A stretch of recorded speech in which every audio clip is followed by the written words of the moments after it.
La grande question, vous l'avez compris, sur le Tour 2005, c'était de savoir, bien évidemment, si Lance Armstrong serait aussi dominateur qu'à d'habitude, Laurent. En effet, c'est une énigme. Il n'a pas gagné la moindre course cette année. On sait que c'est son dernier Tour de France. Le parcours, normalement, devrait lui convenir. Et c'est sa dernière course. On le croit motivé, en tout cas. Toutes les images, beaucoup de passion, quelques drames, des grosses performances. En route vers le 7e sacre.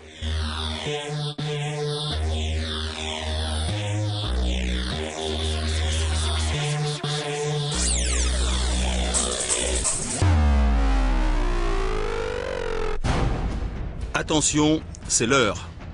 C'est le vrai départ du Tour de France. Un départ qui ne semble pas inquiéter Lance Armstrong. Très détendu. C'est le côté showman de l'Américain. La réalité est un peu différente. Mâchoire serrée, regard glacial. Armstrong est prêt pour son dernier combat. Pendant ce temps-là, Jan Ullrich pédale derrière la voiture de son équipe.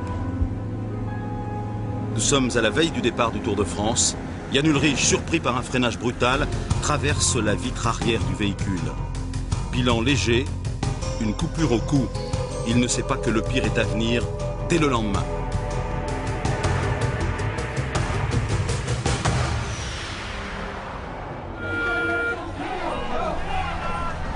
C'est le premier grand rendez-vous pour l'Américain sous le regard de Sheryl Crow. 2, 1, stop! Et Lance Armstrong débute sa démonstration. Peut-être 2 secondes de perdu quand il déchausse. Pour le reste, sur les 19 km de ce contre-la-montre, c'est du grand art.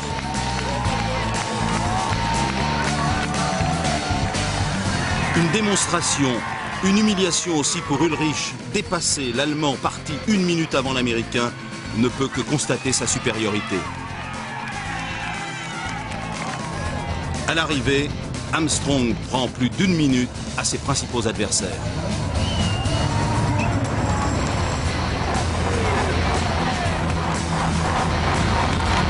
Pourtant, un homme, ce jour-là, roule plus vite que le patron.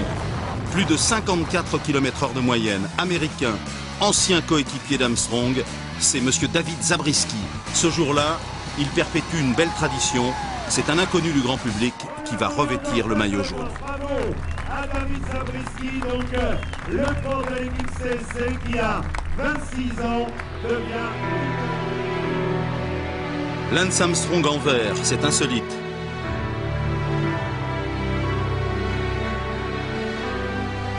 À l'orée de la 2e étape, le maillot jaune David Zabriskie est félicité par ses anciens copains de Discovery Channel. Et c'est un ancien maillot jaune du Tour 2004, Thomas Voeckler, qui lance la première attaque de ce Tour 2005.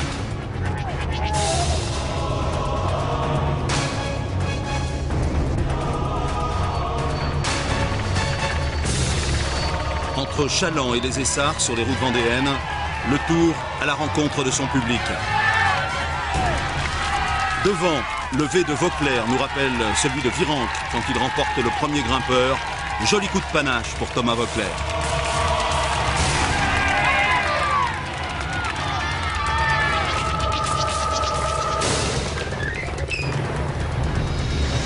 Tom Boonen, bien caché au cœur du peloton, a fait rouler son équipe pour revoir tous les fuyards. C'est l'heure des costauds. Premier sprint aux essarts, première chute aussi. Au bout de la ligne droite, une vingtaine de coureurs ont échappé à tous les dangers. Bonnen est le plus rapide. Il devance facilement Touruchov et Robbie McEwen dans une attitude chevaleresque. Pas de changement au classement général et un leader qui signe toujours d'un Z, qui veut dire Zabriskie.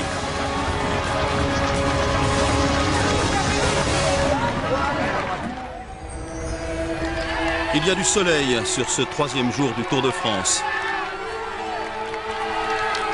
Sous les ordres de Christian Prudhomme, successeur annoncé de Jean-Marie Leblanc, ils sont 189 encore en course pour aborder la troisième étape. Armstrong, Zabriskie, l'homme en jaune n'est pas celui qu'on croit. Au fil des tournesols de juillet, 3 hommes rêvent d'aventure. Nicolas Portal, Eric Decker, Rubens Bertoglietti. Leur avance maximale, 5:30, suffit à émouvoir le peloton. Ils sont repris. En ce début de Tour de France, les maillots sont convoités. Le vert de Tom Bonnen, celui à poids de Thomas Voeckler.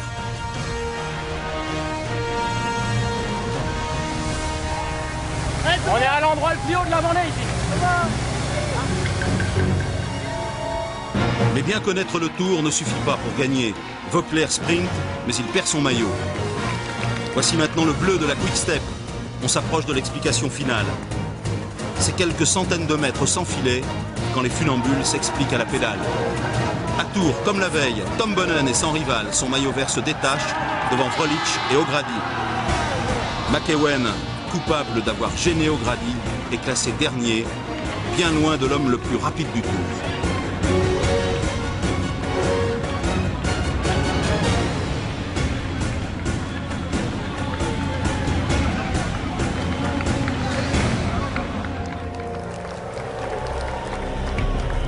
On le sait, ce premier contre-la-montre par équipe va bousculer la hiérarchie dans un exercice qu'il faut maîtriser parfaitement. Allez, ça va bien. Il doit se passer quelque chose. Allez les mômes! Allez les mômes, ça va bien, on continue! Les relais courts là-bas! Laszlo, Christophe et tout là! Oh! Pas mal le Crédit Agricole, 6e, derrière des grosses équipes comme Phonak et Liberty Seguros.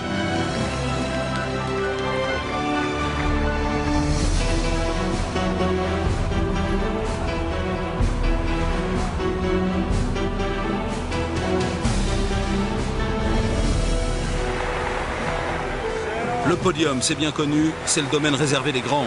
Jan Ullrich, Alexandre Vinokourov de T-Mobile en font évidemment partie. T-Mobile, 3e de cette étape entre Tours et Blois, à 35 secondes des vainqueurs. Longtemps, on pense que la belle machine CSC peut dominer Armstrong et ses boys. Zabriskie en jaune, Julich ou Basso, les arguments ne manquent pas. Longtemps, ils font jeu égal avec Discovery Channel. Et puis, tout près de l'arrivée, c'est la catastrophe. Sur une relance, le maillot jaune se retrouve par terre. Image furtive, douloureuse, pour ce maillot qui ne tient plus qu'à un fil.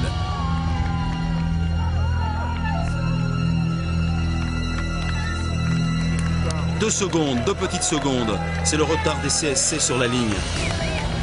Sans David Zabriskie, meurtri, choqué, et seul à son arrivée.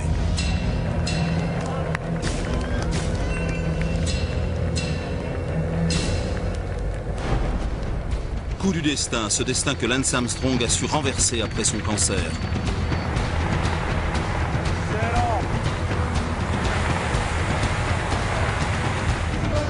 Avec Incapi en chef de gang et Sheryl Crow en supportrice,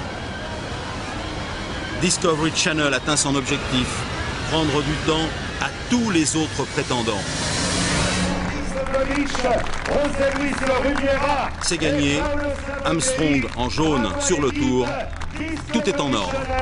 Lauréate de cette étape contre la montre, a le bonheur de Lance Armstrong.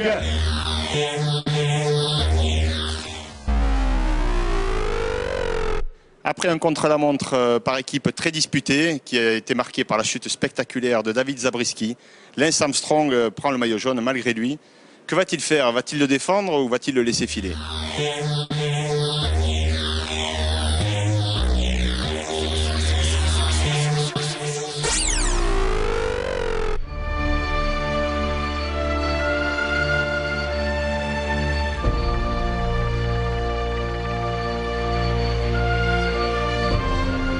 Chambord et sa splendeur, cadre grandiose pour le départ de la 5e étape du Tour de France.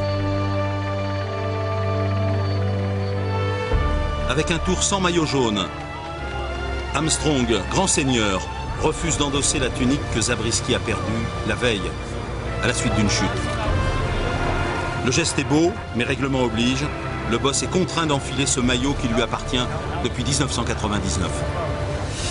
C'est une matinée nerveuse qui récompense un audacieux, Juan Antonio Flecha de la Fassa Bortolo, ancien vainqueur d'étape en 2003, parti pour un grand raid de 145 km. Pas de panique à l'arrière pour Discovery Channel et son leader. 3 hommes ont même la permission de sortir. Laszlo Bodrogi du Crédit Agricole, Salvatore Comesso de l'Amprecafita et le Finlandais de Liquigas, Karlström. Un solide renfort pour Flecha, 4 hommes devant un peloton dont l'allure est en train de changer.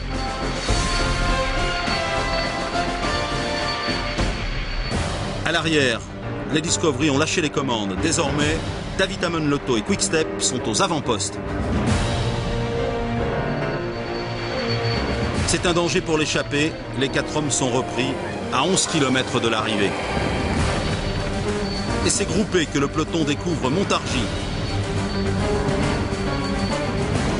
Une belle et longue ligne droite comme les aime Tom Boonen. Mais cette fois, Robbie McEwen, bien calé dans sa roue, surgit pour déborder Boonen et Touruchov.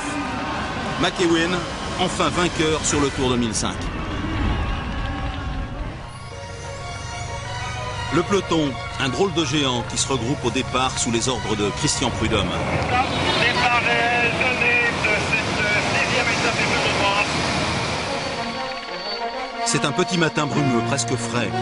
Des conditions rudes qui ne découragent pas Christophe Mangin, un coursier dur au mal. C'est une histoire de passion, Madio, Mangin, 2 vieux compères. Allez, Totov, te retourne pas, pense à ta femme et à tes filles, allez. C'est maintenant, c'est maintenant. 4 autres coureurs, Stéphane Auger, Yann Kirsipu, Karsten Krohn et l'Italien Gerosa viennent rejoindre Mangin.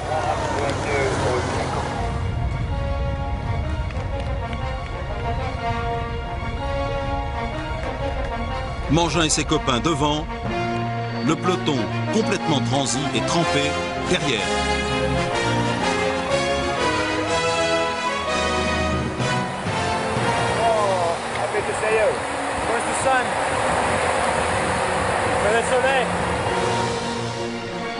Inexorablement, le peloton revient sur les fuyards, désuni par les attaques de Christophe Mangin. Dans la dernière bosse, il s'en va seul. L'avenir lui appartient.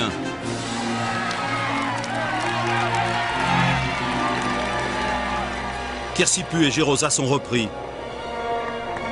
Au courage, Mangin, le régional de l'étape, ne rend pas les armes, soutenu par Marc Madio, son directeur sportif.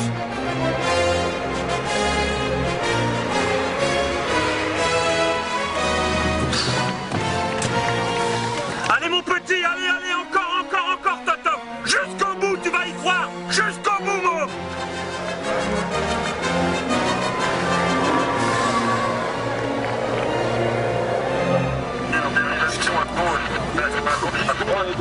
Encore, Totov, encore, mon petit. C'est aujourd'hui. Et c'est la flamme rouge. Un dernier virage devant Vinokourov et Bernucci partis en contre. Coup du sort, Mangin chute. Merde. Oh putain, les autres chez nous qui tombent. Il est à terre comme toute la première partie du peloton. 176 km devant et une chute terrible sur ces avenues qu'il connaît pourtant si bien. Oh putain, on est maudits.